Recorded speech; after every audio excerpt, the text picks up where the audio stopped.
Seedling के लिए मैंने दो चीज़ों का मिक्सचर बनाया और बहुत ही कमाल का रिज़ल्ट पाया, वो भी सीडलिंग ट्रे के अंदर। चलिए फिर आज इसके अच्छे रिज़ल्ट के ऊपर बात करते हैं। अस्सलाम वालेकुम मेरे दोस्तों, सजनों और बेलियों, मैं हूँ इजहार अहमद और वेलकम करता हूँ आपको किचन गार्डनिंग चैनल पर। आपको मालूम है, जब तक मैं किसी चीज़ को आजमा ना लूँ उसके ऊपर वीडियो नहीं बनाता। मैं किसी को गलत गाइड करना ही नहीं चाहता, क्योंकि मैं कोई एक्सपर्ट नहीं हूँ। सिर्फ जो खुद से सीखता हूँ उसका अच्छा रिज़ल्ट पाता हूँ तो आप लोगों के साथ शेयर करता हूँ। कटिंग्स लगाने के लिए बहुत तरीक़ों से हम मिट्टी को तैयार कर सकते हैं, लेकिन सबसे अच्छा रिज़ल्ट जो अब तक मैंने पाया है सॉफ्ट वुड कटिंग में, मतलब नरम ब्रांचेस वाली कटिंग जो होती हैं, हार्ड वुड नहीं, सख्त लकड़ी वाली नहीं, जैसे गुलाब की कटिंग वो नहीं, बल्कि ऐसी कटिंग जिसके पौधे नरम रहते हैं, उनकी ब्रांचेस नरम रहती हैं। नरम ब्रांचेस वाली कटिंग आप इस मीडिया के अंदर लगा सकते हैं जो मैंने बनाया है, तो आप काफ़ी अच्छा रिज़ल्ट पाएंगे। आज से तकरीबन 2 महीने पहले मैंने 32 होल्स वाली ट्रे ली और इसके अंदर 32 कटिंग्स लगाईं अमरैंथस प्लांट की, जिसमें एक ग्रीन वाला है और एक रेड वाला। और 32 में से कितनी सरवाइव की, मतलब कितनी कटिंग्स की रूटिंग शुरू हुई और वो पौधे बने, वो हम देखते हैं। सबसे पहले बात करते हैं कि ये है क्या चीज़ जिसके अंदर मैंने कटिंग्स को लगाया। गार्डनिंग में अच्छा रिज़ल्ट पाने के लिए आपको ऐसी चीज़ें भी यूज़ करना पड़ेंगी जिससे आपको अच्छा रिज़ल्ट मिलता है और आपको वो अवेलेबल भी हो जाए चीज़ जल्दी ही। उसके लिए सिर्फ एक चीज़ ही आपको मार्केट से ख़रीदना पड़ेगी, वो है कोकोपीट। और नंबर 2 पर आता है हमारा रेत।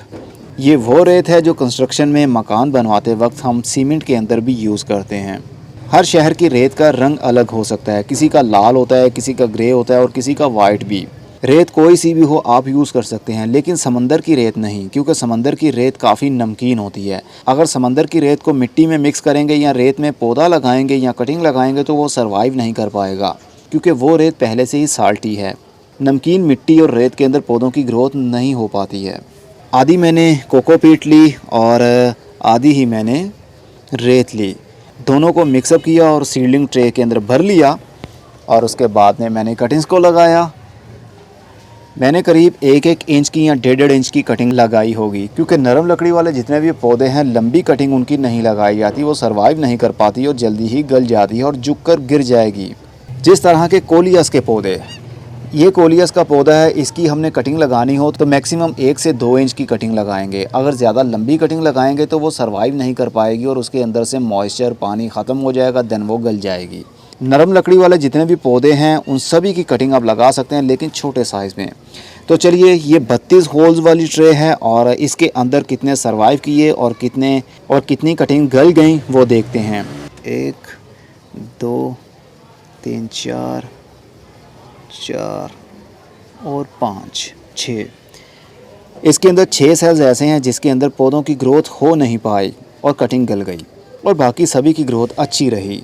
मतलब कटिंग का रिज़ल्ट हमें अच्छा मिला रेत और कोकोपीट के मिक्सचर के अंदर।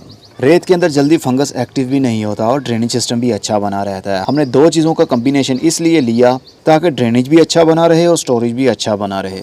कोकोपीट पानी को अपने अंदर होल्ड कर लेती है और रेत ड्रेनेज को अच्छा बनाती है।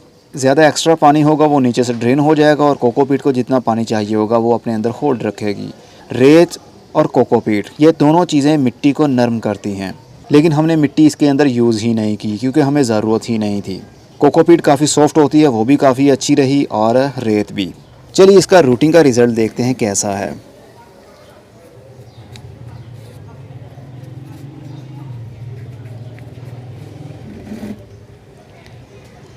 ये देखिए जनाब, रेत के अंदर कितनी अच्छी रूटिंग शुरू हुई। ओनली कोकोपीट के अंदर लगाता तो इतना अच्छा रिज़ल्ट नहीं पा सकता था, क्योंकि ओनली कोकोपीट के अंदर पानी ज़्यादा देर के लिए होल्ड रहता है। कोकोपीट ऊपर से जल्दी ड्राई हो जाती है, लेकिन नीचे डेप्थ से जल्दी वो ड्राई नहीं होती, जिस वजह से हमारी कटिंग या फिर कोई भी पौधा गल सकता है और मुरझा सकता है। कोकोपीट और रेत का मिक्सचर, और अगर आपके करीब में किसी का घर बन रहा हो तो आपको मुफ्त की मिल सकती है। एक तोड़ा एक बैग भर के रख लें और उसको टाइम टू टाइम आप यूज़ करें, जब जब आपको ज़रूरत हो आप यूज़ कर सकते हैं।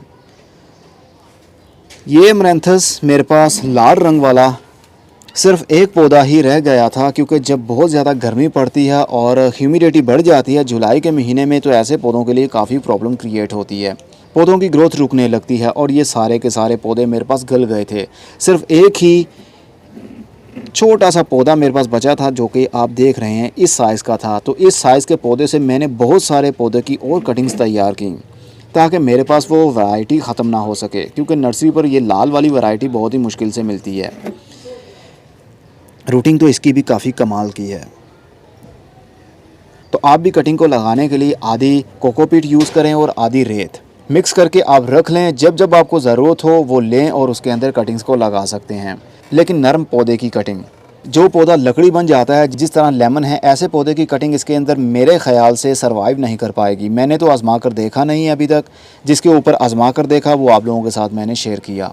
आप भी आजमा कर देखें, ऐसे ही सीखने से ही आता है। सॉफ्ट वुड नरम लकड़ी वाले पौधे की कटिंग आप 12 महीने किसी भी दिन लगा सकते हैं, गर्मी हो सर्दी हो, लेकिन शेडी एरिया में कटिंग को रखना है और बहुत ज़्यादा पानी नहीं देना और ना ही बहुत कम पानी। इतना पानी के पौधे की कटिंग और पौधों के पत्ते हल्के हल्के से नम रहें। पॉली हाउस सबसे अच्छी प्लेस है कटिंग की रूटीन शुरू करवाने के लिए, इवन गर्मी के दिनों में भी। बस पॉली हाउस भी आपका शेडी एरिया में होना चाहिए। होपफुली आपको ये रिज़ल्ट देखकर अच्छा लगा होगा और आप भी ये यूज़ करेंगे और बहुत सारी कटिंग खुद की ग्रो करेंगे। अब मैं चलता हूँ, खुदा हाफिज़, good bye, see you and tata, और अपना बहुत सा ख्याल रखिए।